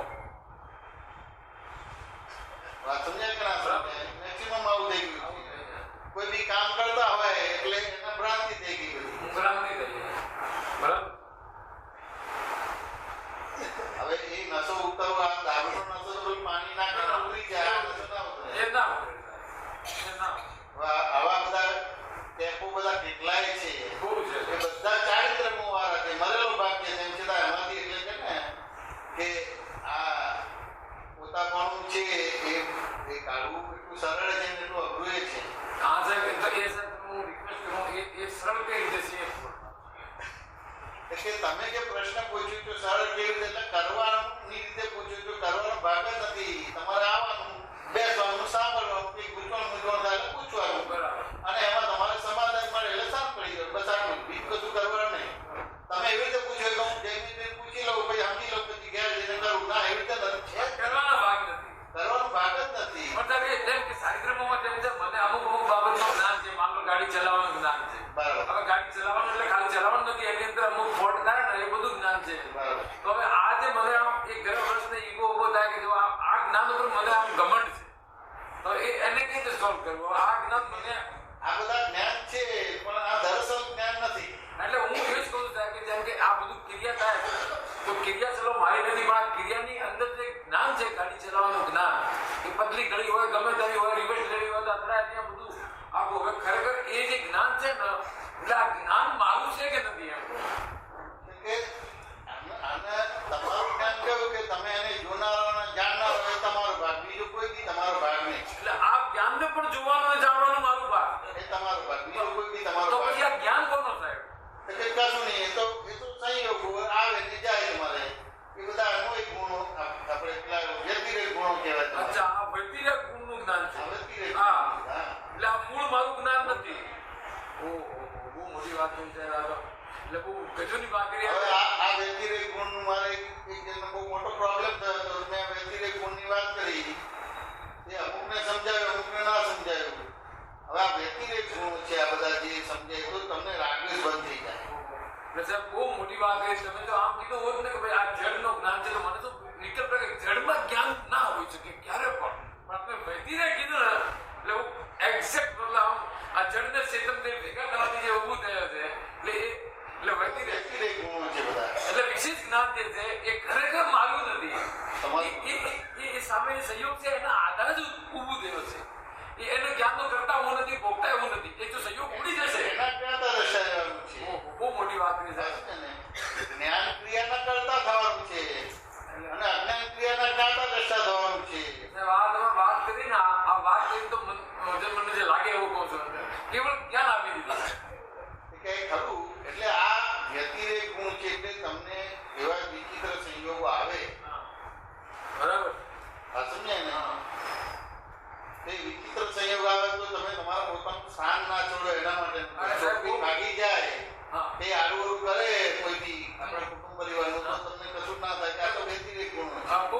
વાત કરી છે. આ વ્યતિરેક ગુણોનું જ્ઞાન તમે કીધું ને એટલે સ્પષ્ટ થઈ ગયું પરમાણુ એ જે પરમાણુમાં જ્ઞાન નથી એટલે એ ચોકમાં આત્મા સિવાય કોઈ વસ્તુમાં જ્ઞાન નથી. પણ આ વ્યતિરેક કીધું ને એટલે તો હું જબરદસ્ત બોલ એટલે આ જ્ઞાનનો આવી રીતે ઉડાડે. આ વ્યતિરેક ગુણોનું જ્ઞાન છે, મારો જ્ઞાન નથી. પણ આ વ્યતિરેક ગુણોનું જે જ્ઞાન છે એને જોનારો જાણનારો હું છું. એ બરાબર ને સાહેબ? આ એક જોયો છે પણ તેમ છતાં કેવું છે કે હું જે અંદરથી બોલું છું ને મને જે સમજાય છે હા અને તમે સાંભળો છો ને પછી જે બોલો છો બે જુદું પડે છે. તો એને એક ના આવી શકે તો એવું વાતાવરણ જોઈએ. વાતાવરણ અત્યારે છે સાહેબ. તો કે છે તેમ છતાં એ ના આવી શકે. વાત છે ને હા એ ના આવી શકે. બહુ મોટી વાત કરી સાહેબ. ગમે તે હોય બાકી આ વ્યતિરેક ગુણોનું જ્ઞાન છે એને જોનારો જાણનારો હું છું. એટલે આજે તમે જે બધું તમારી જે લેંગ્વેજ છે ક્યાં ને ક્યાં સાંભળીને પ્રભાવિત થાવ છો હા એટલે એ વાક્ય રચનાને તમે વજન આપો છો. બરાબર છે. એટલે મને જે અનુભવ થાય છે અને જે બોલું છું એ વસ્તુ બહાર આવતી નથી ને તમારી વસ્તુ બહાર આવે. બરાબર. એટલે તમે સામાન્ય બાબત છો હજી સુધી. વાત સમજે ને? હા, પણ મને એવો આનંદ બહુ થયો. એટલે મને એવો એક સંજોગ મળ્યો એટલે ગુંચાયેલા તમે એને વાત કરી કે વ્યતિરેક ગુણ ધર્મ. હા હા બરાબર છે સાહેબ. એટલે પેલું એમ થાય ને કે અમુક એવા વ્યવહાર છે તો કે એને ડોક્ટર પાસે જાવ તો એની ટ્રીટમેન્ટ નથી, દવા અમુક લે તો ટ્રીટમેન્ટ નથી. આ છે બધું. એટલે આ કાયમ માટેનું રહે. આવું એક ડિસિઝન એમના પોતાના રીઝનમાં આવ્યું. બરાબર છે, એ ડોક્ટરની ભાષામાં તો બરાબર છે, પણ ધારો કે કઈ બી છે અને મોક્ષ છે કે મોક્ષ નથી છે સાહેબ. છે. બરાબર છે ને? તો પછી આવું કેટલું એ બધું છે પણ તેમ છતાં એ અન્વય ગુણ નથી, વ્યતિરેક ગુણ છે. ક્યાં ગભરાની જરૂર રહ્યું? બિલકુલ ના. એટલે મેં મારી ઉપર જે સાયકોલોજી પડવાની હતી, અસર પડવાની હતી એ પડી નહીં મને. બરાબર ના પડે. બિલકુલ ના. સમજાય કે ના સમજાય? હવે એને સમજાય કે ના સમજાય જુદી વસ્તુ છે. બરાબર. હવે જ્યારે આ વાત કરી પ્રોબ્લેમનું સોલ્યુશન છે તો આજે વાત કરી ટેપ એ સાંભળે 5 ટકી વાર 1000 વાર. પછી વ્યતિરેક ગુણ ના સમજાય તો શાસ્ત્ર કે પેલું જે બી ઇન્ટરનેટ ઉપર જઈને વ્યતિરેક ગુણ શું કે બધું સમજે તો એને સમજાઈ જાય પણ જઈ ના શકે. બરાબર. ત્યાં સુધી એને તો એવું હોય કે ભાઈ આ મને છોકરી જોડે લગ્ન નથી થતું અને સામેવાળાનો વાંધો છે એટલે કોઈ જ્યોતિષભાઈ જોડે મને બીડી પહેરાઈ દે કે કરે એને એવી ટાઈપનું જ્ઞાન જોઈએ છે એટલે આપણા જ્ઞાનમાં એનું મૂલ્ય ના રહે. ના રહે ના રહે. વાત સમજાય? બરાબર છે. ના રહે. આ વ્યક્તિગત ગુણ સમજી જાય તો એને પછી કોઈ પણ પ્રકારની નેગેટિવ ઇફેક્ટ ના આવે. ના ના આવે. નેગેટિવ ને પોઝિટિવ બંને ઉડી જાય. એટલે એને કરુણા ઊભી થાય. ઓહો. કહીએ તો કરુણા ઊભી થાય બરાબર. અને એની જોડે કોઈ આડોઅવળો કે છૂટાછેડાનો કે બીજો વ્યવહાર ના કરે. સાચું ને? અને કરુણા ઊભી થાય અને કરુણામાં જે વિતરાગો કે તીર્થંકરની દશા હોય એવી ઊભી થાય અને પેલાનો આખું ઇમ્પ્રુવમેન્ટ થઈને પ્યોર થઈ જાય રોગને આટલા સુધી છે. પણ આપણે તો એ સુધી જતા જ નથી એટલે છૂટાછેડા બીજું ત્રીજું આ બધું બહુ મોટી. સાચું ને? હવે આ કાળમાં મેક્સિમમ છે બધું. મેક્સિમમ. રોગ અને ભવરોગ બધા મેક્સિમમ છે. મેક્સિમમ. ત્યાં કરુણા મેઇન વસ્તુ છે. તો હવે કરુણા શેના આધાર આવે કે આ બધા તમે જે દેખાય છે બધું સમજાય છે બધું જ વ્યતિરેક ગુણ છે. બધું વ્યતિરેક છે. એટલે ક્યાં પછી જગતને દોષિત જોવાનું કે ભૂલવાનું જોવાનું ના થાય. ના બરાબર છે. અન્વય ગુણ નથી. શું કહો છો? વ્યતિરેક ગુણ છે. ના વ્યતિરેક ગુણ સાથે હોય. તીર્થંકરોને આવું હતું એટલે એમને બધું દેખી રીતે તો બને જ છે કે નથી બનતું? બને જ. તો તેમ છતાં કશું ના આવે. વિતરાગ આરામથી રહે તમારે. આ શબ્દ સાંભળવા ના મળે ક્યાંય વ્યતિરેક ગુણ ને અન્વય ગુણ. એ તો પહેલી વાર જ નીકળ્યો. હમણાં 15 દિવસ પહેલા મહિના પહેલા વાત નીકળી એવો એક પ્રસંગ મને ત્યારે બતાવ્યો. એટલે એ તો આ વ્યતિરેક ગુણ ને અન્વય ગુણનું જ્ઞાન કે આ વ્યતિરેક ગુણનું જ્ઞાન છે, અન્વય ગુણનું જ્ઞાન નથી. એટલે પછી એને ક્યાંય લડાઈ ઝઘડો છૂટાછેડા લેવાનું મારામારી કાપી કીધું એમાં કશું જ ના આવે. કશું વાત સમજે? બરાબર. એટલે આ બધું નાની વસ્તુઓને છે કે એનો ઇન્ટેન્શન બરાબર. કઈ બી ગુંજ છે તો એ ગુંજમાં એનો ઇન્ટેન્શન બરાબર નથી તો જ ગુંજ.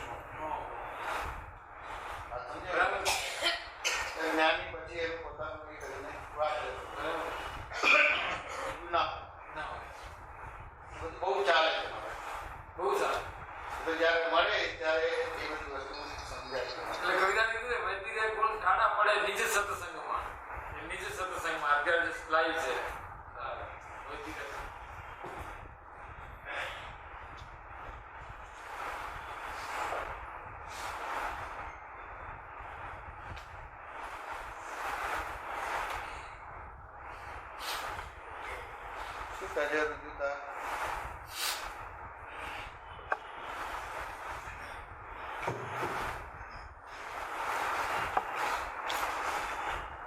પ્રસંગ કીધો એમાં ખબર પડી કે આ પાછળથી ક્લિક થયું આ કીધું ને કે હવે તમે 1 મહિનો નથી તો શું કરવાનું તો તમે કીધું નિંદા કૃતિ નિંદા ટીકાને લડી ઝઘડો કરજો તો આમ દેખીતી રીતે એવું લાગે કે આવું કરવાનું પણ આની પાછળ જો આખો આ માર્મિક છે જો એની પાછળનો આખો સિદ્ધાંત સમજાઈ જાય ને તો એમ લાગે કે ત્રીજી આજ્ઞા સિદ્ધ થઈ જાય કે પોતે કરવાની સત્તા શું છે પોતાની કે નિંદા ટીકા કરે છે તો એવા સંજોગો મળે છે એના આધારે આખું ઊભું થાય છે ને નથી કરતો તો એને એવા સંજોગો મળે છે એના આધારે આખું ઊભું થાય છે અને પોતે શું માને છે કે હું કરું છું કે હું નથી કરતો એટલે આ આખું જે પોતે સત્તાના ભાગમાં એટલે પોતાના સ્વભાવમાં બેસાડી દેવાની વાત છે અને આમ દેખીતી રીતે એવું લાગે કે નિંદા કરવાનું નિંદા નથી કરતો એ વ્યતિરેક ગુણ છે અને નિંદા કરે છે એ વ્યતિરેક ગુણ છે વ્યતિ જુદો ગુણ એવો શુદ્ધાત્મા એમને કીધું કે પેલા 2 રીંગણા મેં નાની હતી ત્યારે લીધા હતા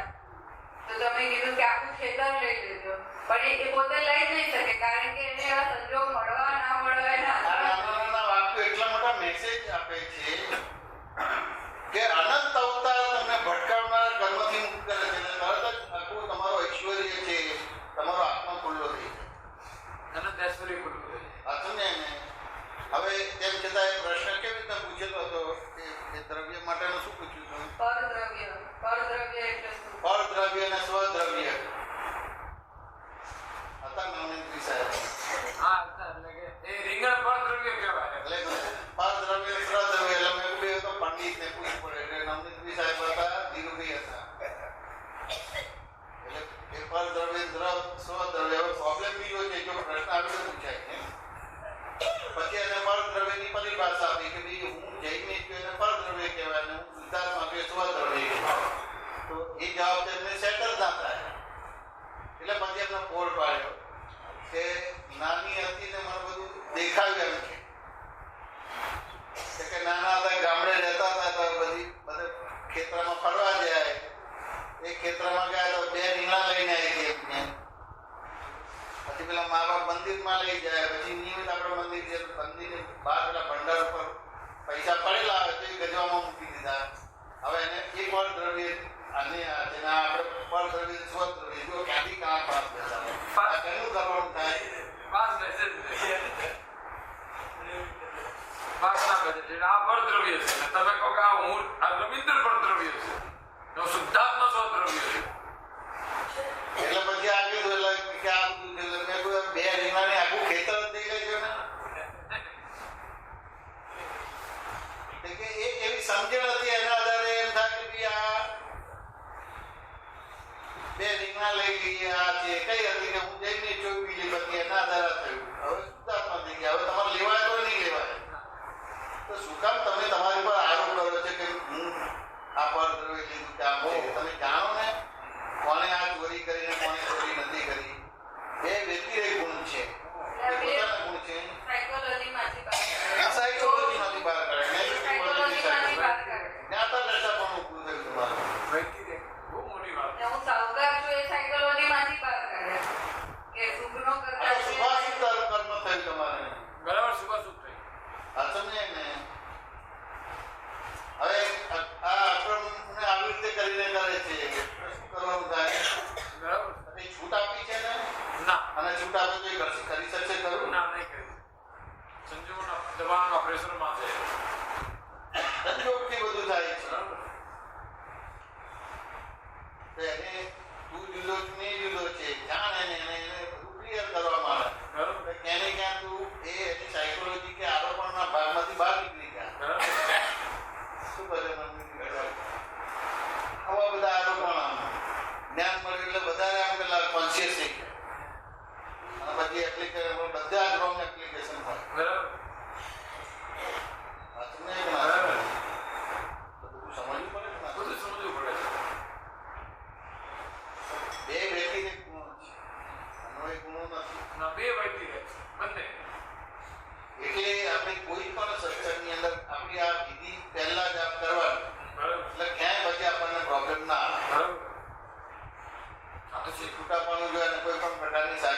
ના થાય, સીધી સ્તુતિ કોઈ પણ પ્રકારની સાયકોલોજી ના થાય. એટલે સરસ રીતે તમારે એનો નિવેડો ગમે ત્યારે ગમે તેવી પરિસ્થિતિમાં પ્રશ્ન પૂછે એનો જવાબ યથાર્થ આવીને ઊભો રહે. એને નવું અતિક્રમણ કરવાનું ના થાય અને જૂનું અતિક્રમણનું પરિણામ ફળ આપવા સન્મુખ થાય ત્યારે એને જ્ઞાતરષ્ટા જ રહે. એને પક્ષ કે વિપક્ષમાં રહેવાનો ભાગ જ ના આવે, જ્ઞાતરષ્ટા જ રહે.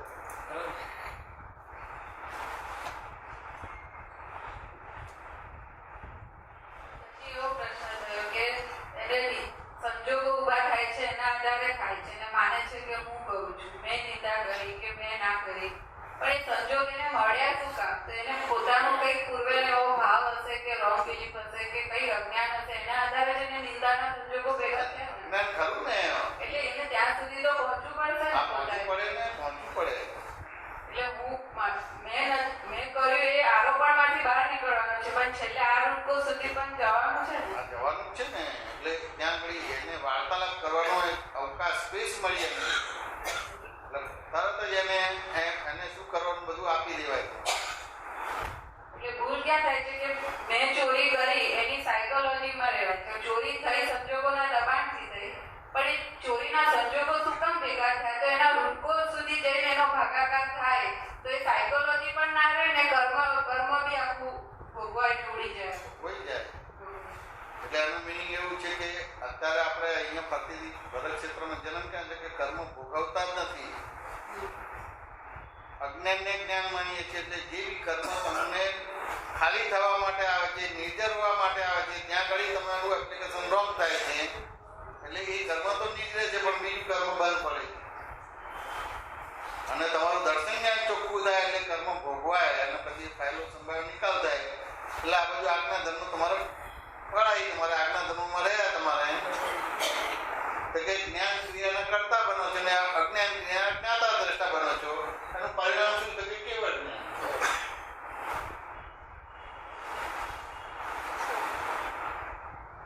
વાત સમજાય કે ના સમજાય? હવે આવા દાખલો ગણે એટલે હજી ઐશ્વર્ય ઊભું થાય કે ના થાય? હવે જ્ઞાનીને કીર્તન કરવાનું જુઓ તમારે. આજે ના દેહ અવસાનને 25-26 વર્ષ થયા કે નથી થયા? તેમ છતાં એટલું જબરદસ્ત પ્રભાવ એમનો પોતાનો. એટલે આ દાખલો ગણાય સાહેબ, વ્યતિરેક ગુણ ને અન્વય ગુણ. ત્યારે વાક્ય પૂરું થાય છે, હું અનંત ઐશ્વર્ય વાળો છું, અનંત ઐશ્વર્ય વાળો એવો શબ્દ આત્મા છું. જ્ઞાનીજી બોલે ને સીની તાળ પાડે એમ જરા જ્ઞાની બોલે ને હું અનંત ઐશ્વર્ય વાળો એવો શબ્દ આત્મા છું, બધું બોલે જાઓ.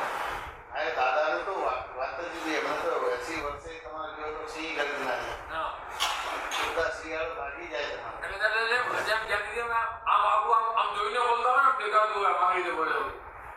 એકદમ પ્રકૃતિનો એક પણ ગુણ મારામાં નથી, મારો એક પણ ગુણ પ્રકૃતિમાં નથી. જબરદસ્ત. હનુમંતરાયજી સમજાવ્યું ના સમજાયું? આપણી હાજરી એનો પ્રભાવ પડે તમારે ના પડે?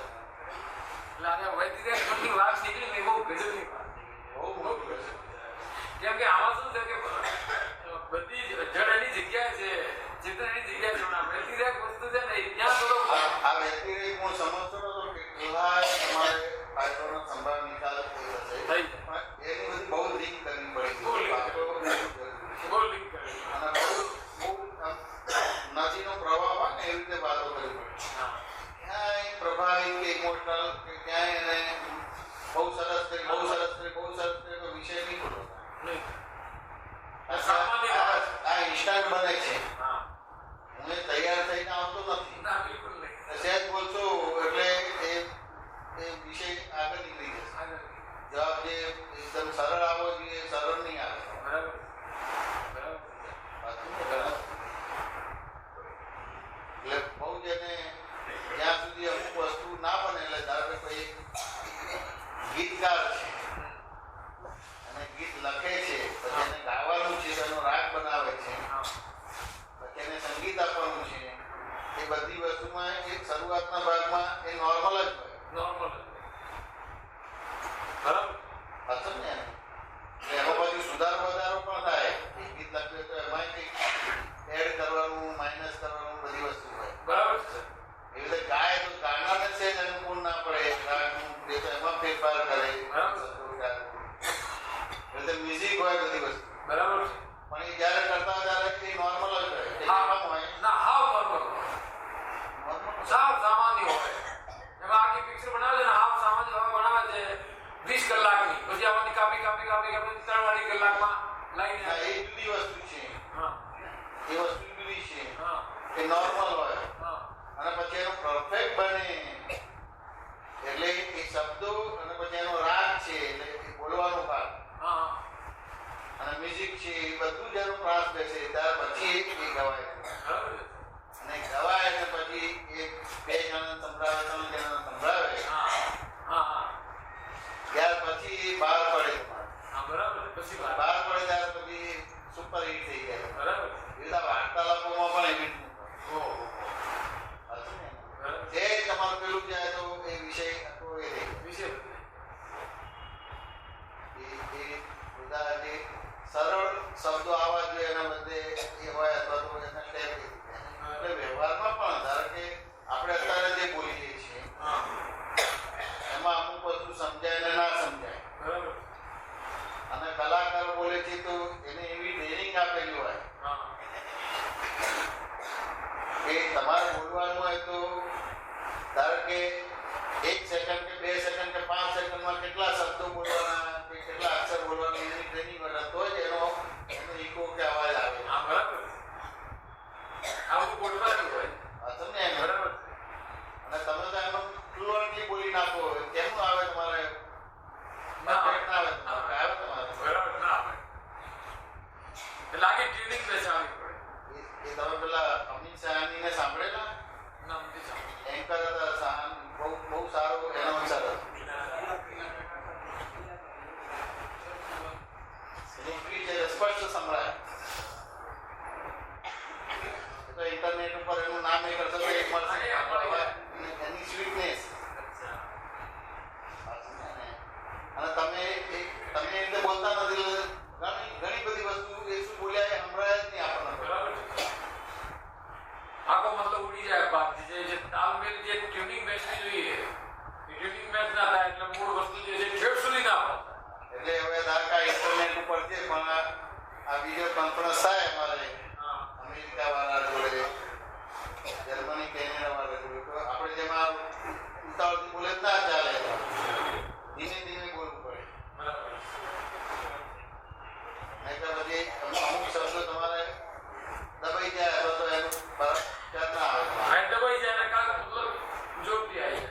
એટલે જેટલો એનો ટાઈમિંગ હોય એટલે ટાઈમિંગ ફેક્ટર આમાં બહુ કામ કરે છે. એટલે એવી રીતે આ પછી એનું મિનિંગ જુદો થઈ જાય. બરાબર. ના એ વાત બહુ ટોપ વાત છે. ટાઈમ ફેક્ટર છે. ટાઈમ ફેક્ટર બહુ ભાગ ભજવે છે. કેમ કે જાડી રોટી કરી જાડી રોટી એમાં આવડી જાડી એટલે એને અમુક તો ધીમે તો પાકવું પડે ને આટલા ટાઈમ સુધી ઉપર રાખવી પડે ચૂલા ઉપર તો જ એનો બરાબર જે સ્વાદ આવવું જોઈએ એ આવે. આપણે ફાસ્ટ ને જલ્દી બની જાય પણ એનો સ્વાદ નહીં આવે. બરાબર છે. ટાઈમિંગ બહુ કામ કરે છે. એટલે એ રીતે તમારે બોલવાનો ભાગ. બરાબર છે. હવે સામાન્ય એ વસ્તુ બોલાય નહીં બરાબર એટલે પછી ત્યાં આગળ એ વસ્તુ એ બને. બરાબર. બરાબર. બહુ મોટી વાત છે સાહેબ. બહુ દુભાય. એટલે ધારો કે હમણાં 2-4 દિવસ અઠવાડિયે પહેલા આવ્યા હતા ને કોઈ પેલા હતા દાહોદના કે કોણ હતા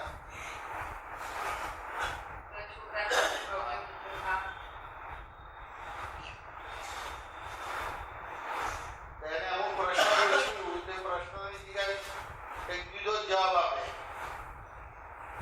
અથવા તો પ્રશ્ન પૂછ્યું તો જવાબ સિમ્પલ હોય એમ છતાં 1 સેકન્ડ 2 સેકન્ડ 5 સેકન્ડ લાગે પછી 5 સેકન્ડ પછીનો જવાબ કંઈક આગળ જ નહીં.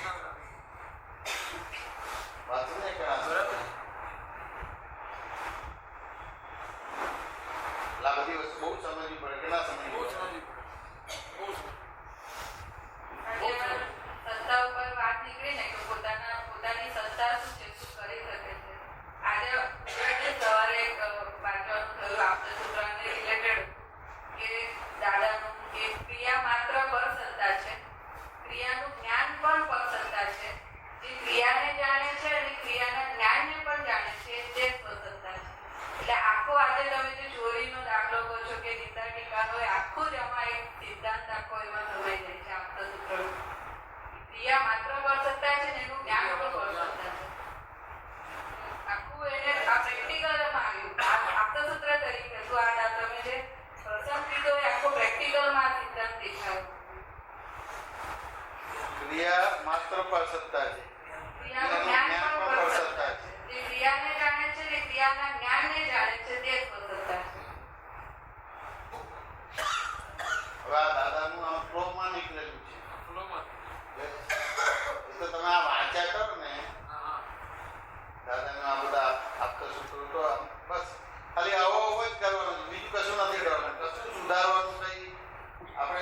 સાવકાર ચોર હોય તો સાવકાર નથી બનવાનું, સાવકાર હોય તો ચોર નથી બનવાનું. જે છે ખ્યાલ રાખે એ જુદાનું હું જુદું. જે કોઈ છે કહે કે જેને બી તમે ચોર છો તો ભાઈ મારે ભૂલ થઈ ગઈ, માફી માંગવી પડતી, ધ્યાન ના. એનાથી આગળ આપણે કંઈ કરવાનું નહીં તમારે. એટલે તમારી વાણીમાંથી હમણાં ફ્લો નીકળી ગયો. જે છે તે છે એ જુદો ને હું જુદો. એટલે આવું બધું ફ્લો નીકળી ગયો. હા, સમજે ને? જે છે તે છે એ જુદો ને હું જુદો. એ અંદર સમજી લેવાનું. એટલે ત્યારે પછી આ દાદાનું આ બધી આ વાંચ્યું ને તો એ આનંદ ગુણાનુવાદ થાય, આનંદ થાય. સપોઝ છેડી મળી જાય સાહેબ, જબરદસ્ત થાય. એટલે દાદા ઘણી વાર કહે ને આમ આમ શબ્દ સિમ્પલ લાગે, આમ જરા ક્રમિક જેવું લાગે. દાદા દાદા કર. હા, દાદા દાદા કરે. પાછું ને દાદા કામ નહીં કરશે, દાદા દાદા કર. બહુ ગંભીર શબ્દ છે, બહુ મોટો મેસેજ છે. બહુ મોટો ખરી આપણે એક મહાત્મા છે નારાયણભાઈ મગનભાઈ પટેલ. આ તો એમનું દેહાવસાન થયું.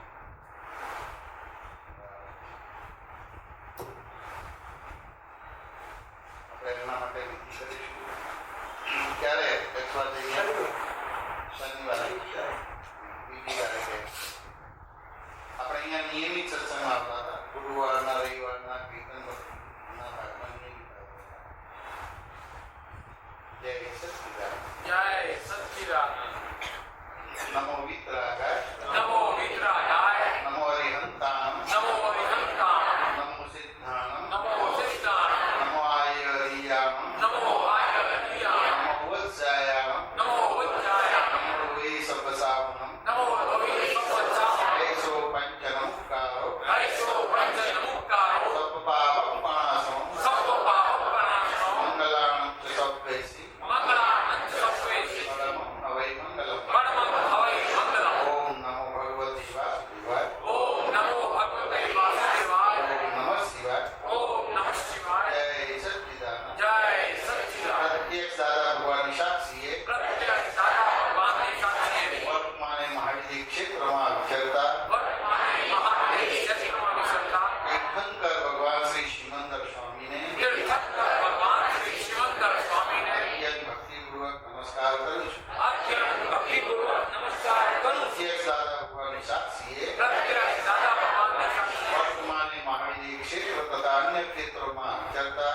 વર્તમાને મહાદેવ ક્ષેત્ર તથા અન્ય ક્ષેત્રોમાં વિચરતા ઓમ પરમેશ્વરી ભગવંતોને ઓમ પરમેશ્વરી ભગવંતોને અત્યંત ભક્તિપૂર્વક નમસ્કાર કરું છું. અત્યંત ભક્તિપૂર્વક નમસ્કાર કરું છું. પ્રત્યેક દાદા ભગવાનની સાક્ષીએ પ્રત્યેક દાદા ભગવાનની સાક્ષીએ વર્તમાને મહાવિધિ ક્ષેત્ર તથા અન્ય ક્ષેત્રોમાં વિચરતા વર્તમાને મહાદેવ ક્ષેત્ર તથા અન્ય ક્ષેત્રોમાં વિચરતા પંચ પરમેશ્વરી ભગવંતોને પંચ પરમેશ્વરી ભગવંતોને અત્યંત ભક્તિપૂર્વક નમસ્કાર કરું છું. અત્યંત ભક્તિપૂર્વક નમસ્કાર કરું છું. પ્રત્યેક દાદા ભગવાનની સાક્ષીએ પ્રત્યેક દાદા ભગવાનની સાક્ષીએ વર્તમાને મહાવિધિ ક્ષેત્ર તથા અન્ય ક્ષેત્રોમાં વિહરમાન વર્તમાને મહાદેવ ક્ષેત્ર તથા અન્ય ક્ષેત્રોમાં વિહરમાન તીર્થંકર સાહેબોને અત્યંત ભક્તિપૂર્વક નમસ્કાર કરું છું. તીર્થંકર સાહેબોને અત્યંત ભક્તિપૂર્વક નમસ્કાર કરું છું. વિતરાગ શાસન દેવ દેવીઓને અત્યંત ભક્તિપૂર્વક નમસ્કાર કરું છું. વિતરાગ શાસન દેવ દેવીઓને અત્યંત ભક્તિપૂર્વક નમસ્કાર કરું છું. નિષ્પક્ષપાતી શાસન દેવ દેવીઓને અત્યંત ભક્તિપૂર્વક નમસ્કાર કરું છું. નિષ્પક્ષપાતી શાસન દેવ દેવીઓને અત્યંત ભક્તિપૂર્વક નમસ્કાર કરું છું. 24 તીર્થંકર ભગવતોને અત્યંત ભક્તિપૂર્વક નમસ્કાર કરું છું. 24 તીર્થંકર ભગવંતોને અત્યંત ભક્તિપૂર્વક શ્રી નમસ્કાર કરું છું. કૃષ્ણ ભગવાનને અત્યંત ભક્તિપૂર્વક નમસ્કાર કરું છું. શ્રી કૃષ્ણ ભગવાનને અત્યંત ભક્તિપૂર્વક નમસ્કાર કરું હર ક્ષેત્રે હાલ વિચરતા છું. ભરત ક્ષેત્રે હાલ વિચરતા સર્વજ્ઞ શ્રી દાદા ભગવાનને સર્વજ્ઞ શ્રી દાદા ભગવાનને નિશ્ચયથી અત્યંત ભક્તિપૂર્વક નમસ્કાર કરું છું. નિશ્ચયથી અત્યંત ભક્તિપૂર્વક નમસ્કાર કરું છું. વર્તમાને ભરત ક્ષેત્રે પ્રવર્તમાન વર્તમાને ભરત ક્ષેત્રે પ્રવર્તમાન સર્વજ્ઞ શ્રી દાદા ભગવાનને સર્વજ્ઞ શ્રી દાદા ભગવાનને નિશ્ચય વિનયથી નિશ્ચય વિનયથી અભેદ ભાવે અભેદ ભાવે અનન્ય ભક્તિપૂર્વક નમસ્કાર કરું છું. અનન્ય ભક્તિપૂર્વક નમસ્કાર કરું છું. દાદા ભગવાનના ભાવિ તીર્થંકર સાહેબોને દાદા ભગવાનના ભાવિ તીર્થંકર સાહેબોને અત્યંત ભક્તિપૂર્વક નમસ્કાર કરું છું. અત્યંત